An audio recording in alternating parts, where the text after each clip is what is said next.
And just turn off my phone. Great. So it's gonna be somewhat uh, with technical problems because my Wi-Fi started to make some hiccups. I want to focus today on using the stereo microscope as the beginning of our sample scanning and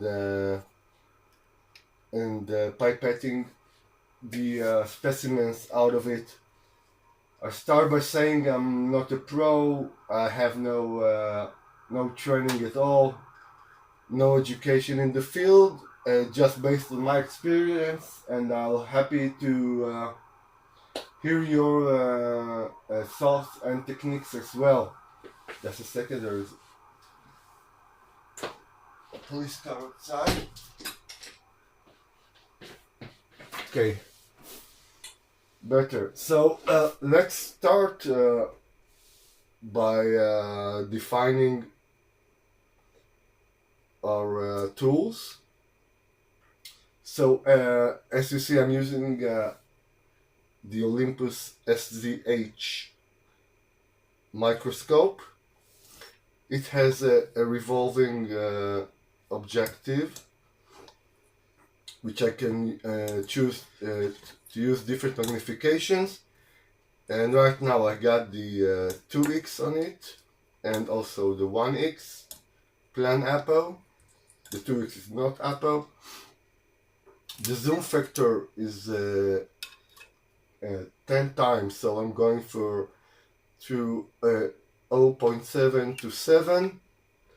We can also have an iris here, which is beneficial when using high contrast specimens. And everything goes to the camera. The microscope sits on illumination base.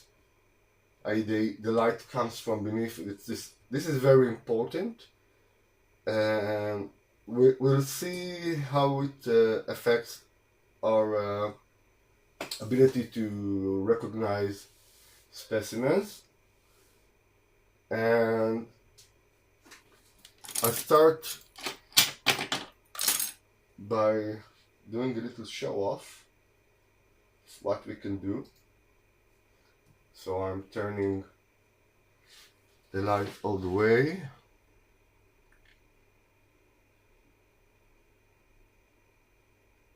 And why can't I see it? Just a sec.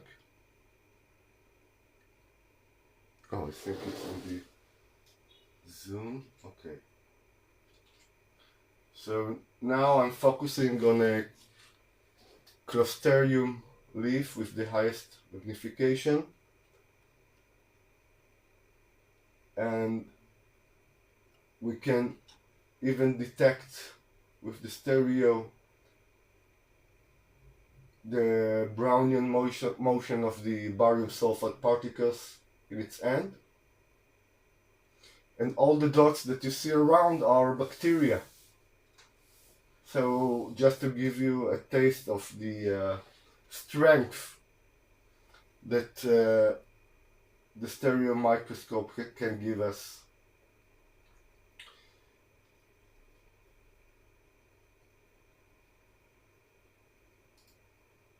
Back to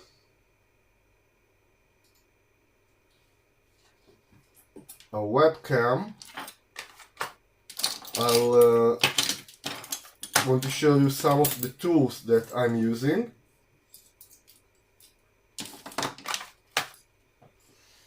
First, we got some different very thin needles that I'm attaching to plastic rods. You can use entomological needles, but I prefer to use the much thinner acupuncture needles, and those also have several thicknesses and grades. I found that the most thin one are the ones for babies. So acupuncture needles for babies, and I'm mounting them just a simple plastic rope that I took from a brush, and they are very, very useful for manipulating and cleaning, as we'll see. Very cheap. The needle itself is around I guess 100 microns, and the tip is very sharp. Next time you go to your dentist, just ask him for if he got some old tools, because they discard a lot of those and you can use them. They'll give it to you for free most of the time, and they are very useful as well. Silicone spatula, scalpel,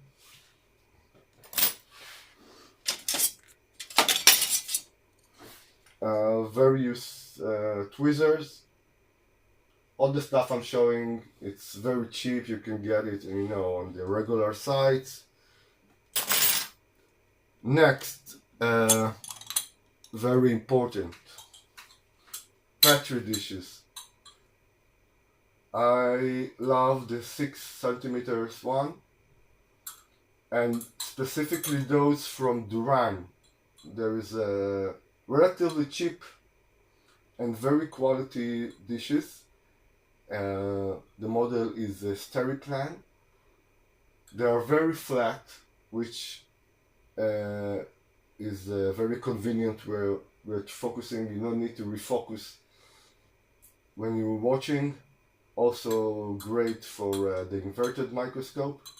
They are not expensive. Try to get them. The brand name is Duran and the model is Steriplan. Chamois for cleaning, or another microfiber towel. And now, very important, are micropipettes. We use micropipettes to transfer our specimens from the petri dish to another one, or to a slide. And you want basically one that has 2 to 10 microliters. Okay, that's adjusted for 2 to 10 microliters. That's a very nice volume.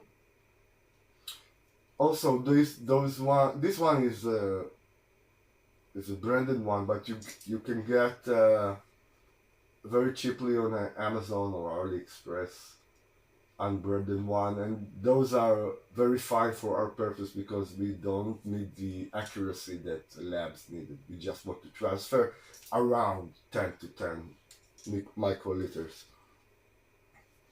And those have changeable pipette heads. Those are also very cheap. You can get 1,000 for nothing. When we get larger specimens, like hydras, copypods, etc., I cut the top of the head so it won't harm the specimen.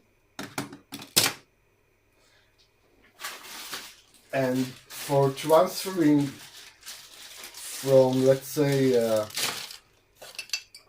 from a jar to our petri dish, we got those disposable, very cheap pipettes for large volumes.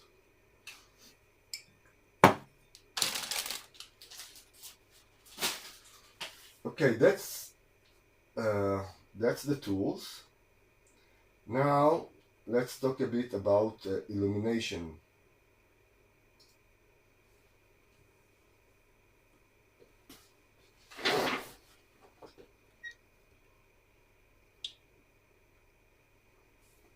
I zoom out.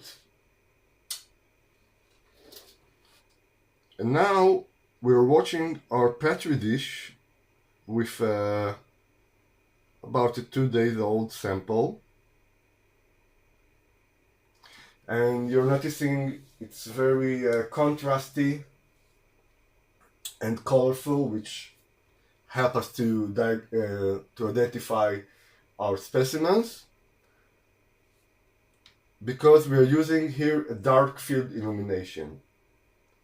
If I'll switch for a second to bright field illumination, and I'm lowering the light so I won't blind you, you can see that the contrasty algae, the Spirogyra and debris are still visible, but we don't get much of the ciliates. If I'll zoom in, so here in the middle you can barely see a rotifer, but if I move to bright field, to dark field, you see how it shines much more contrastier. So dark field illumination is very important with our subjects. You can do it by yourself. You don't have to buy an expensive dark field base. Switch to the webcam for a sec.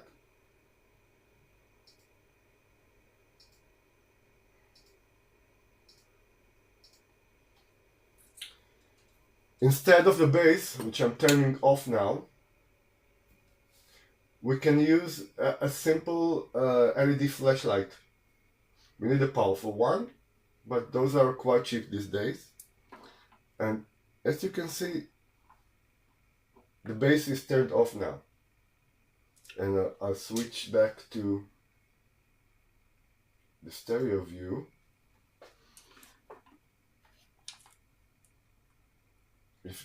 With some adjustment,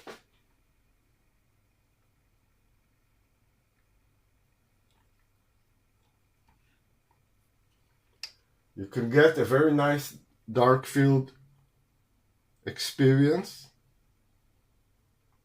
It's somewhat a mix between dark field and incident illumination, but it's enough for our purposes, and of course it's very cheap. There are also other techniques to create dark field illumination for stereo microscope using circular LED lights, etc. You can find it on the web by searching. So I'll turn the flashlight off and back to our base, which is more powerful. Okay, so what are we doing in the dish? When I take a sample, I usually don't use a plankton net. I don't like using a plankton net because it's you can't take from a specific source like benthos or the upper part. Some of the specimens are of course going out with the water, and a lot of them are dying. I prefer just take a jar from a specific source and then using the stereo microscope to isolate and see what I've got inside. It's a very powerful and a very very efficient. So if we look here, I'm starting always very broad view, because even in broad view you can identify a lot of the specimens, and you can see I can, with the fine needle, just take the algae outside,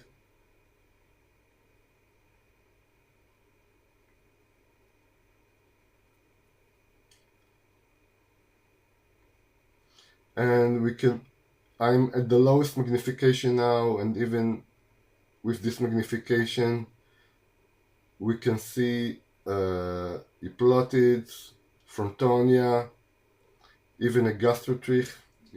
You can see it in the middle now. Of course, I'm seeing a little bit better with my own eyes than on the camera. But let's zoom in a bit. I consider 4x magnification as a good starting point and a minimal point if you want to identify silhouettes. So now I'm at 4. I think I'll lower the illumination a bit.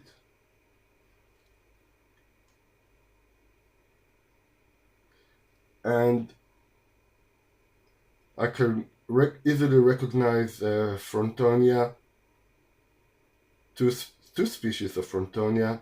You can see in the middle Urucentrum rotating.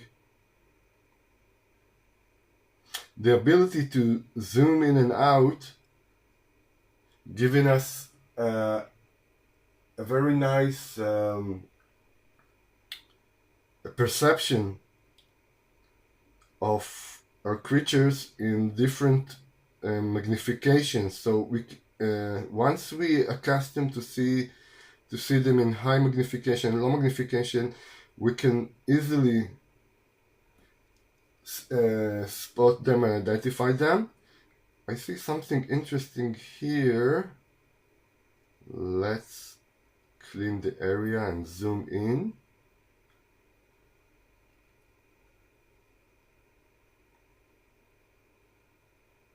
That's silhouette. It looks like a dead Urucentrum to me. Okay, zooming out.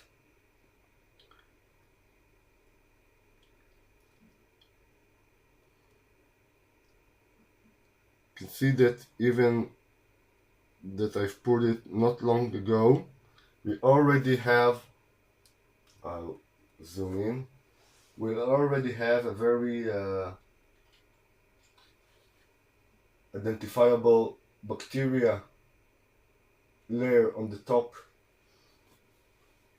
of our water column. Right now it's about,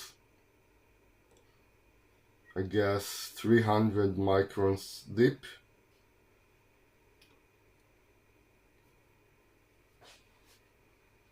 Let's see what else we can see here. A lot of the creatures are herring. A lot of Euplotids. And it's nice scanning along the spirogyre filaments, because we can see amoebas, and here is a peritrich. Zoom out digitally. You can see a peritrich here. What else? Here are 2 more.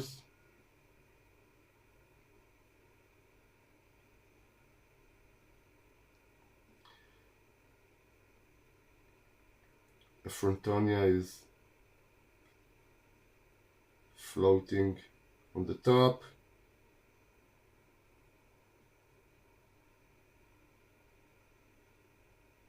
You can see a lot of Certophorids running around the filaments of the spirogyra, very common. And of course I'm moving the petri dish with my hand.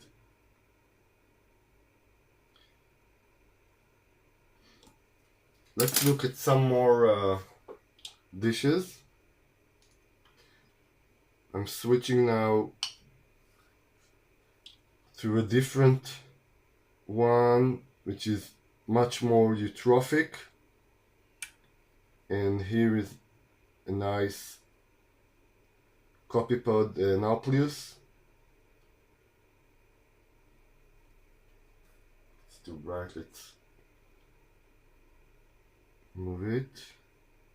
Here is another nauplius, looks like a different stage.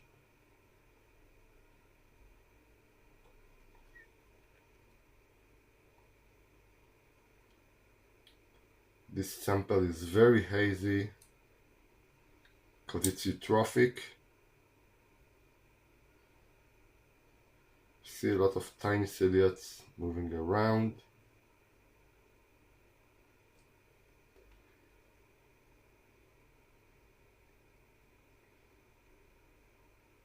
It's very nice to watch the differences between the upper column, the upper water column and the lower water column.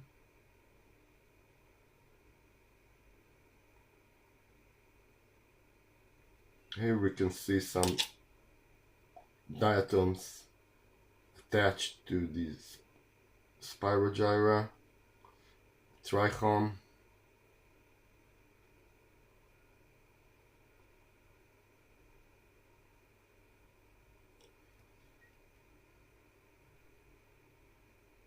Okay, I'm going back to another dish now.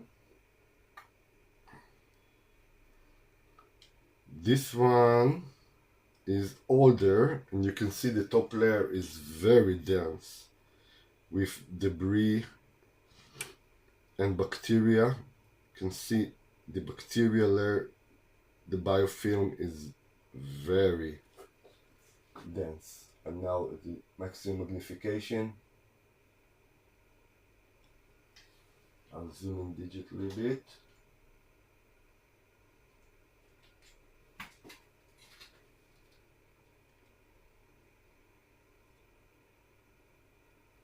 And here is a hypotrich that likes to nibble on those bacteria. And let's go down because I got some interesting specimens here. Here is a worm, hypotrich,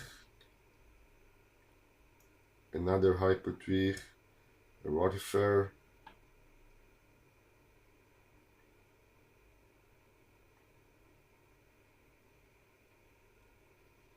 and the Loxophyllum.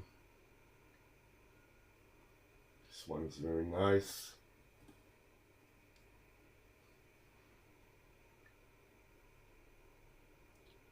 Tiny hypotrich. Okay. Here we can see a testate amoeba. And if it was live, I could easily see its pseudopodia with the dark field. Let's clean a bit. And with the needle, I can easily manipulate it.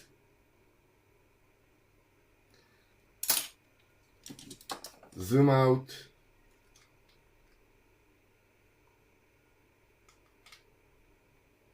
And just a second, string here. I want to switch head to dirty.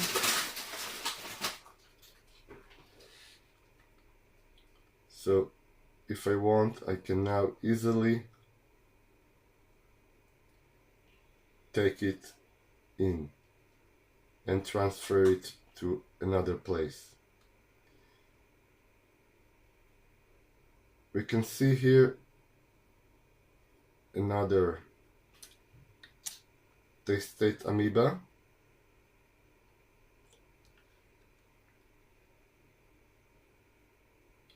Even when the pipette is calibrated to, let's say, 10 microliters, we don't have to use all of it. We can just be very delicate and use as much as we need. See? With the same one I took two. One, two, no. Let's free it.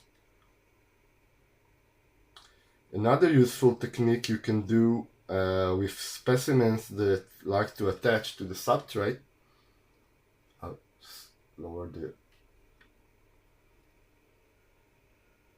luminosity, is use the micropuppet as a pump. So the creatures that are attached will stay on place. See, I'm using it very carefully around the specimen.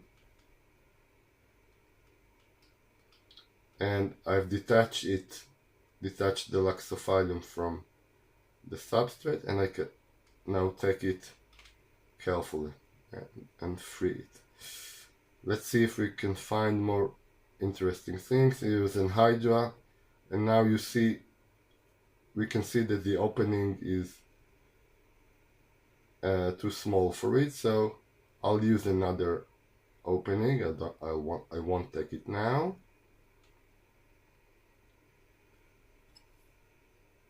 Here's another hydra, and let's see if we can find a naked amoeba, because those are also can be identified with the stereo microscope. By the way, if you got any questions, remarks, please write it on the chat. I'd like to hear your techniques as well.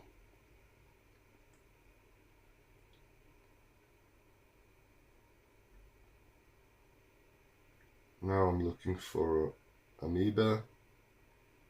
Oh, here is a division of hypotrich. Looks like it's about to divide. And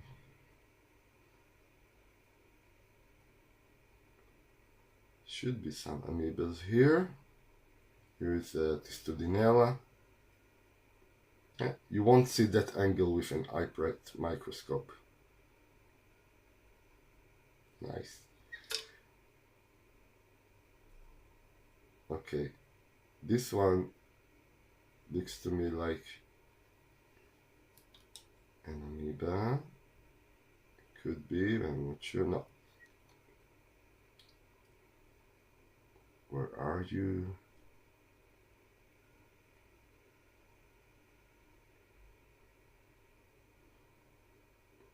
Zoom out.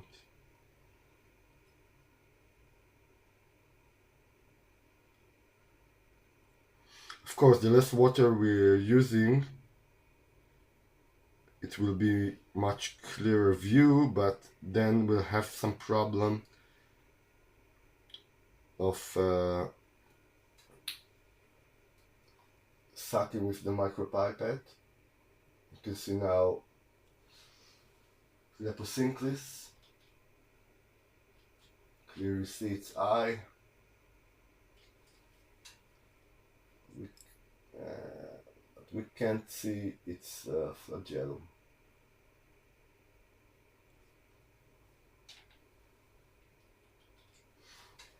Okay, let's see what else.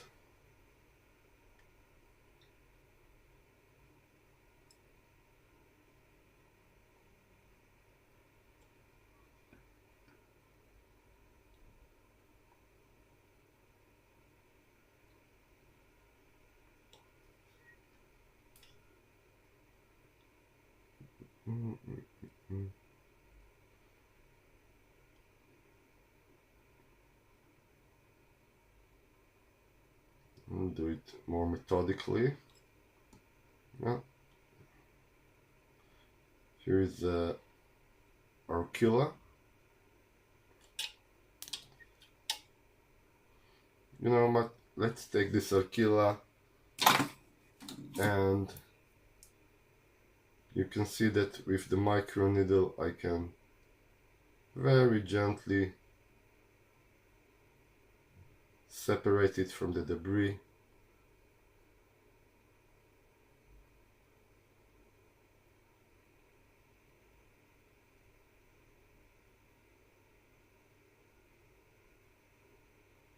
Clean around.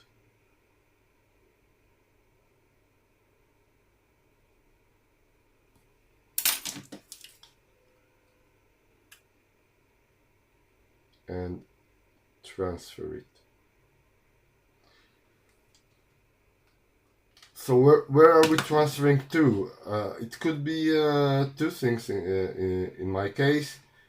It could be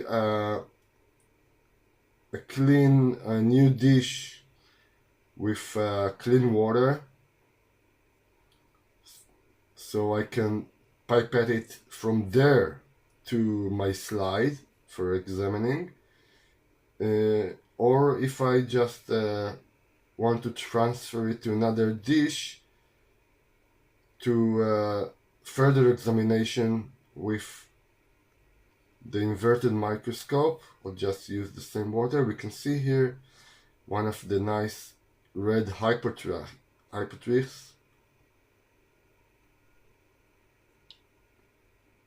Could be oxytricha.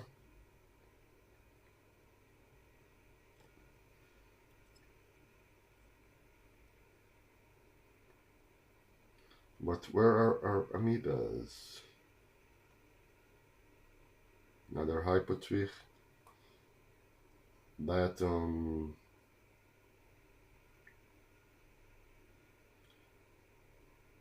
Up to around 20-30 microns, you can easily identify and detect every creature in this sample. You can do it for a certain degree with, of course, with a 4 or 10x objectives on an upright without a cover glass, and then pipette from there, but you lose the zoom ability, and of course the most interesting important thing is the upright position of the head. Here is a spirostomum, and the ability to see a 3D view, which very help with manipulation. Here is another red hypotrich.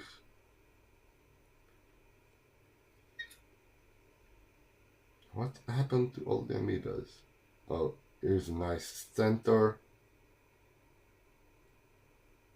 We can easily see its sheath,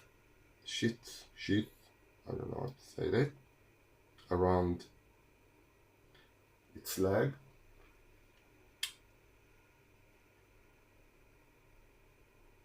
Again, one of the things that you probably miss with an upright microscope and the cover slip.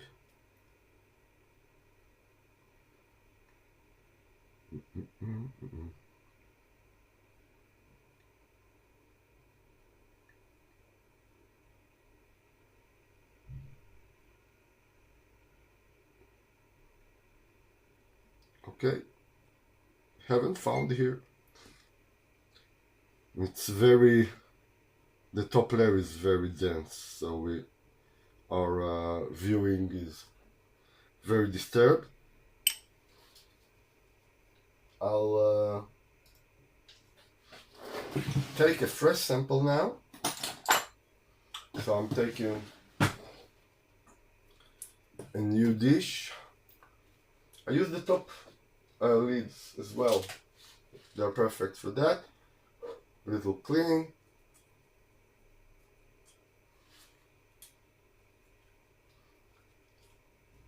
Because we are using dark field, illumination cleaning is very important because you'll see every detail of debris or dirt, and it will hamper your viewing. And I've got this black patch here for a reason, because against the black we can see much better if there is any dust on our glass.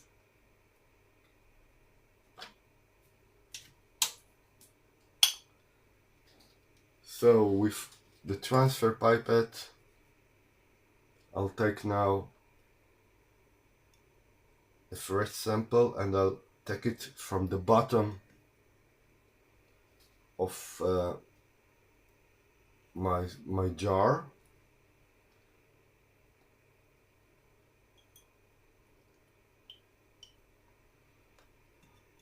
Found that around volume of two of those is a nice compromise between volume and visibility.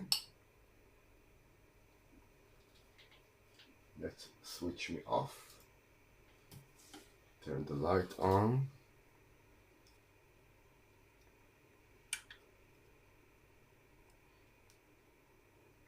Again, don't start with too much magnification. So you can see the top layer now also has bacteria, but much lower density. You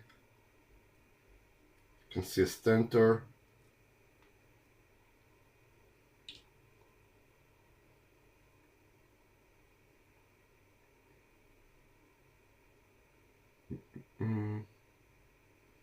And there should be some nice amoebas here. Another Loxophyllum, a lot of Urucentrum.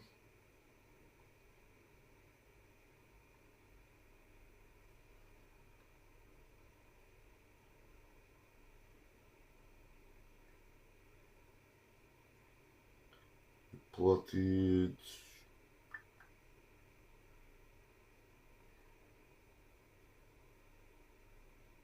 It's also beneficial to give it to rest a couple of minutes for things to settle down.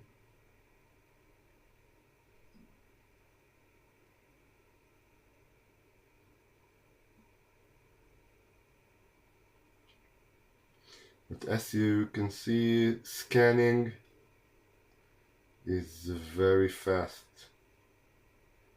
and you can cover a lot of volume, of sample volume, within a minute.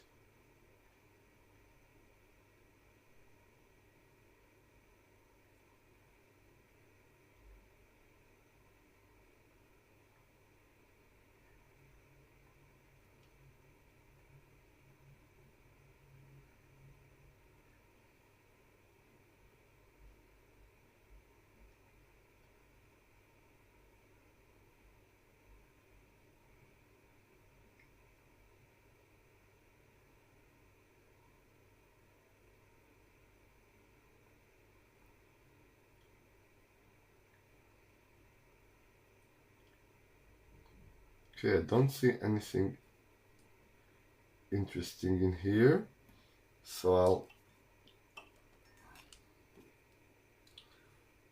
suck the sample.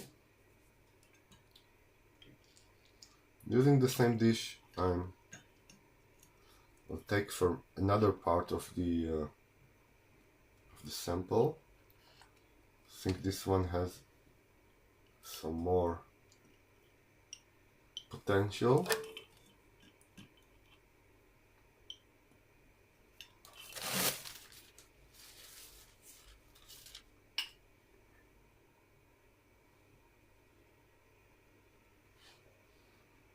Okay, we can see a testate amoeba.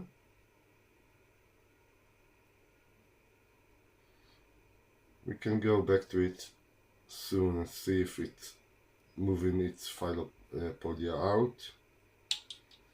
But let's zoom out a bit. The water flea. What's that? Don't know. Let's move it a bit.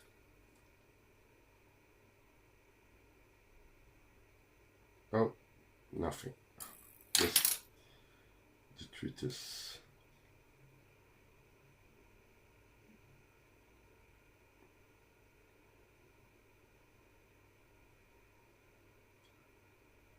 Should be some nuclearia amoeba on the Spirogyra. And okay, we found ourselves an amoeba.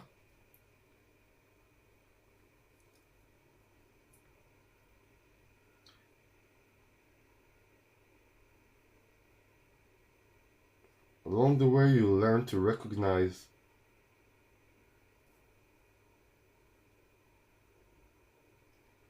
but this one is an amoeba. I'll zoom it a little bit in.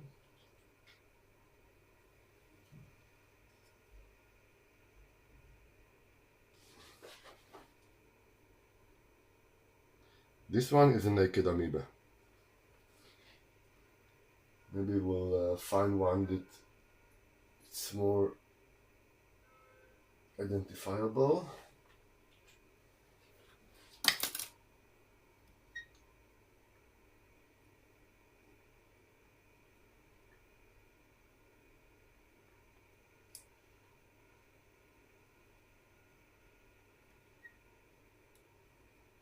Okay, let's look a bit on those Spirogyra filaments.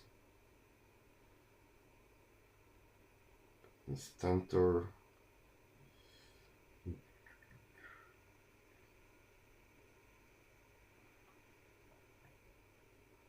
If I'm thinking about my microscopy time, I think 70% is done on the stereo microscope, around 20% on the inverted microscope, and only 10% on the upright microscope.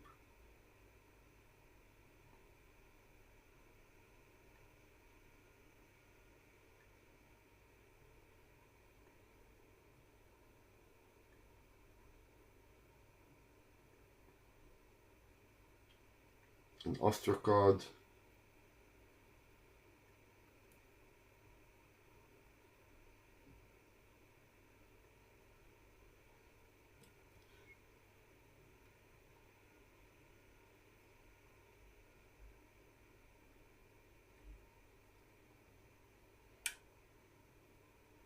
Oh, we can see here a testate amoeba, probably empty.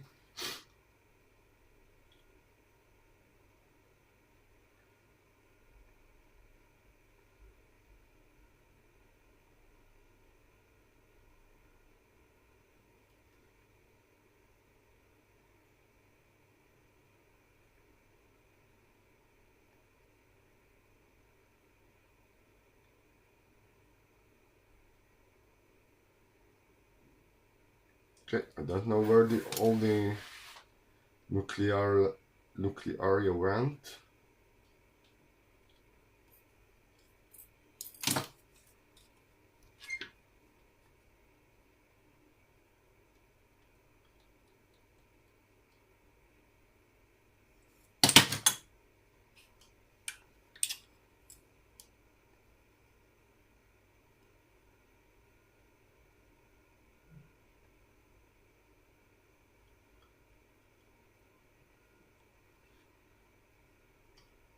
Okay, so it's not a lucky day with amoebas.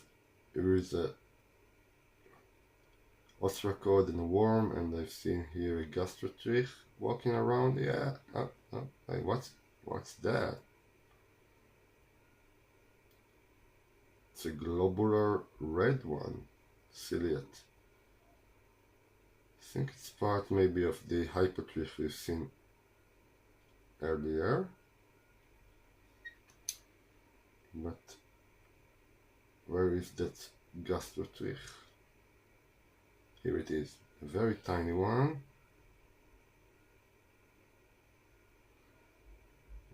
It's on the debris now. Okay, let's say I wanna get this one. It's better to zoom out, clearing things, and suck it like that. I've also noticed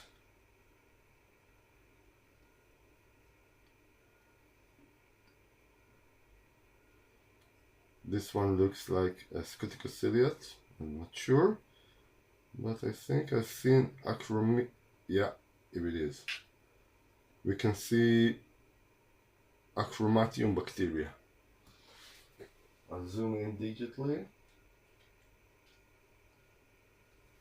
so you can see better.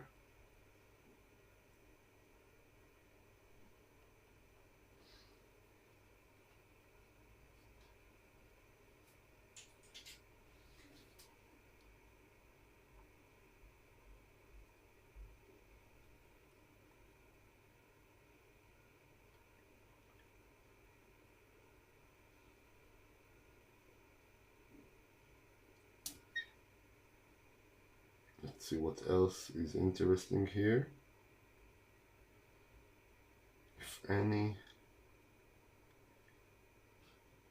Basically we're seeing, okay,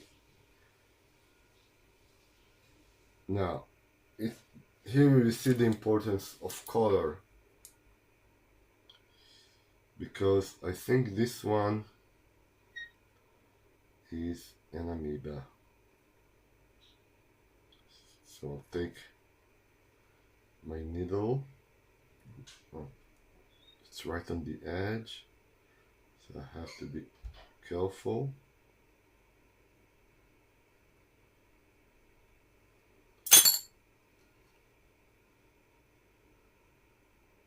Yeah, I think it is.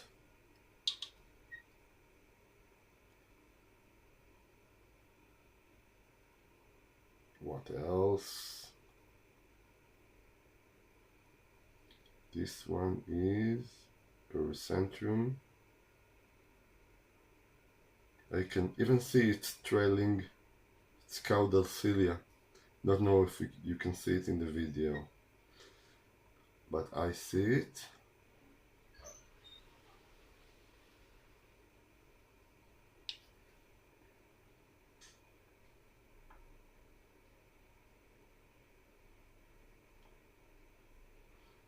Here we can get a nice view on this ostracod.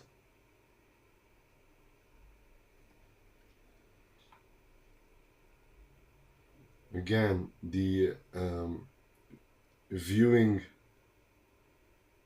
you can get with stereo or inverted microscope without a cover slip is much more natural.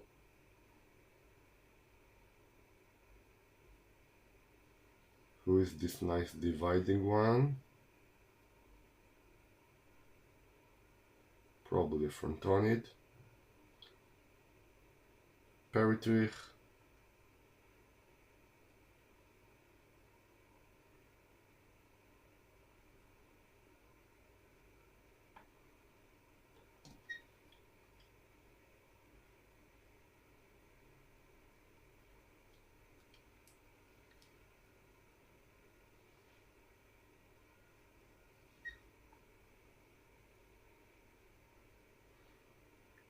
And I think that's enough for today, as getting to know the potential of the stereo microscope when dealing with protozoans.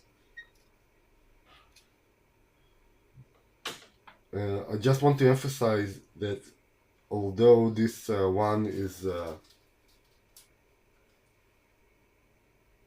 somewhat fancy microscope, you don't have to get such expensive instrument to use those techniques. I think any stereo microscope that can give you a zooming factor of 4 at least will be very, very beneficial to you. And I like to hear your techniques as well, and every remark that you wanna write is